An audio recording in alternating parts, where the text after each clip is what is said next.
my friends, I'm Coral. Welcome back to my channel. I'm here today with movies 6 through 10 for my October marathon. So this time we've got movies that I've watched from October 6th to October 10th. I like to do them in increments of 5. It makes it a little easier, makes the videos a little shorter if I'm not doing them like a whole week of them.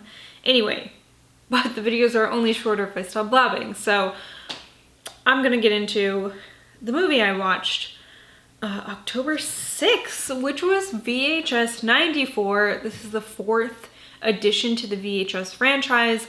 These are like found footage anthology movies, and I've really liked most of them. I think, oh, is this the 4th? Yeah, this is the 4th. I didn't like the 3rd one so much. That was VHS Viral, and it was okay. It wasn't fantastic. But I thought VHS 94 was so flippin' great. There was such a really fun diversity to what was going on. I think it would take too long if I got into the synopsis of all, I guess it's technically 5 movies that we saw, videos that we saw.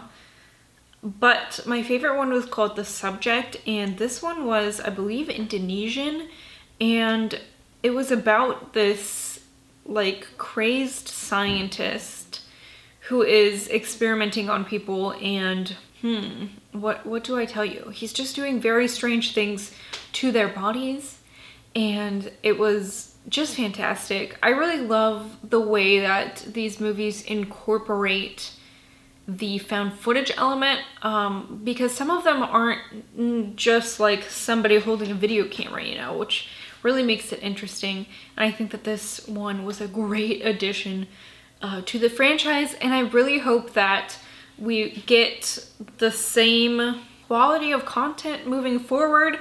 You know, I think the first 2 films started out so strong.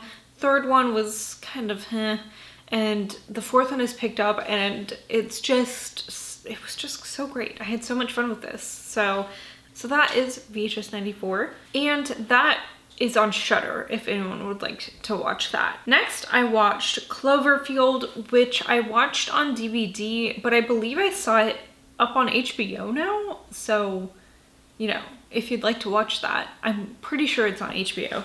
So this is a movie that came out in 2008, directed by Matt Reeves, and this is also a found footage film that really impressed me this time around. I know I watched it when it first came out, but I was a teenager.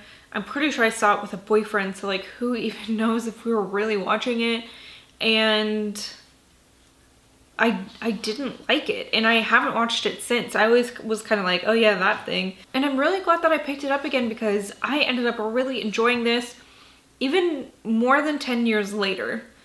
The effects on this are still really great, even though, you know, most of them are computer generated CGI, because basically what happens is a huge, like, monstrous alien lands on planet Earth, and we're following a group of people who, you know, were there when it happened. There's one part in particular where they're on the roof of an apartment building that has like crashed into another apartment building, and they're trying to get from the building it's crashed into up the roof that's like very steep, and oh my gosh, it's so tense. I really I think heights is one thing in movies that really gets me, where like I feel like I have a physical reaction to that, and yeah, that was very intense. So loved Cloverfield. And then I decided to watch the loose sequel, 10 Cloverfield Lane, which came out in 2016. I cannot believe that it's been that long since that came out. And this one was directed by Dan Trachtenberg. It has Mary Elizabeth, who is Ramona Flowers in the Scott Pilgrim movie. It's got John Goodman. It's got John Gallagher Jr. And really, it has a very small cast. We're basically with these 3 people in this bunker, and it's John Goodman's bunker. And he is saying that you're lucky that you're here to these other 2 people. you're lucky you're here. If you go outside, you'll die. The air is poisonous. If you go outside, you'll die. And the other two people, they're particularly Mary Elizabeth's character is really wondering what the heck's going on because she was in a car accident and woke up in this bunker. So she doesn't know that this guy didn't just abduct her. But John Goodman's character is so great in this. He is one of those people who demands a lot of respect and is very upset when these people who he sees as people who are kind of dependent on him and are kind of taking advantage of his goodwill. He's very upset that they don't believe him and show him the respect he deserves, he feels he deserves. And the whole plot is just very, like Cloverfield, very tense. And in a different way though, because we're not running and hiding from a giant monster. We're like running and hiding from maybe a monster that we're stuck in a bunker with. So it's great. I really love 10 Cloverfield Lane. And yeah, you really don't need to see Cloverfield to understand what's going on. So it's good. It's a good one. So the next movie I picked up, I just kind of like saw on Shudder. So this is Mosquito State. I almost always say Mosquito Skate. I'm talking about this movie. And this is directed by Philip. Sorry, my cat is scrabbling onto the windowsill. This is directed by Philip Jan Rimza, and this came out in 2020. It's got actors such as Bo Knapp, Charlotte Vega, and the only person I really recognize from this is Jack Kessie, who's also on the TV show Claws, which I really enjoy. That's got Niecy Nash in it.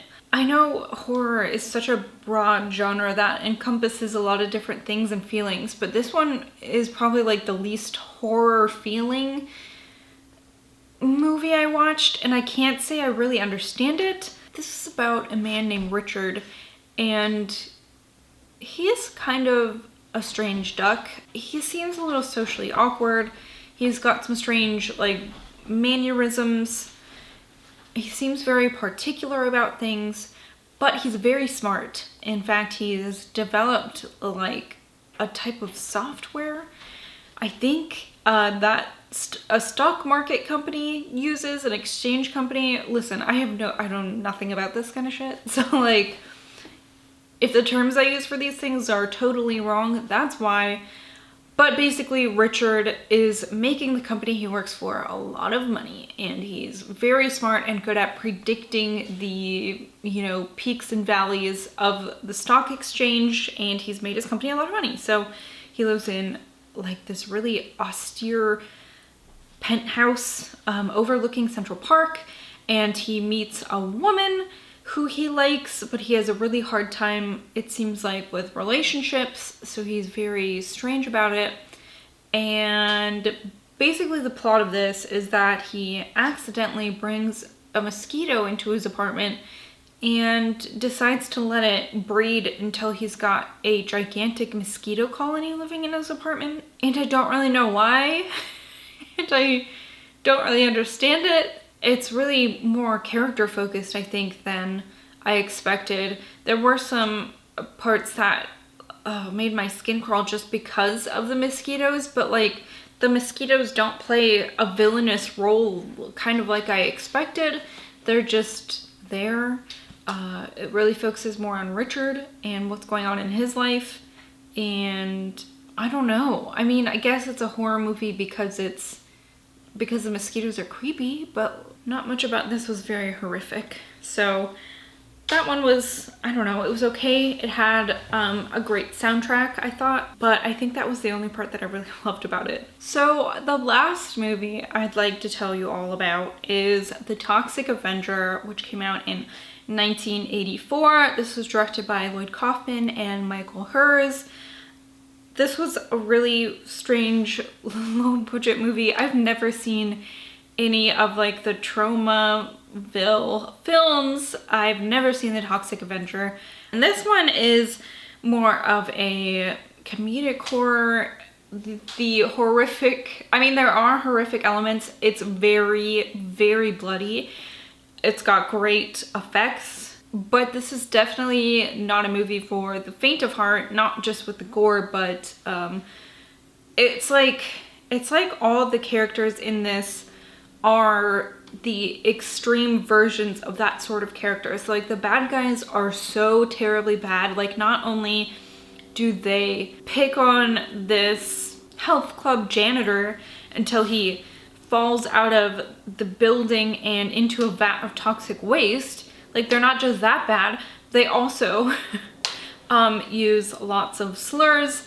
They drive around and purposely run people over like it's a game. It's like they're just the most evil people you could think of, and basically every character fits into a trope like that. Like the guy who becomes the Toxic Avenger, he's just like the nerdiest nerd who ever nerded until he becomes a Toxic Avenger, and then he's like the most goodest superhero man ever.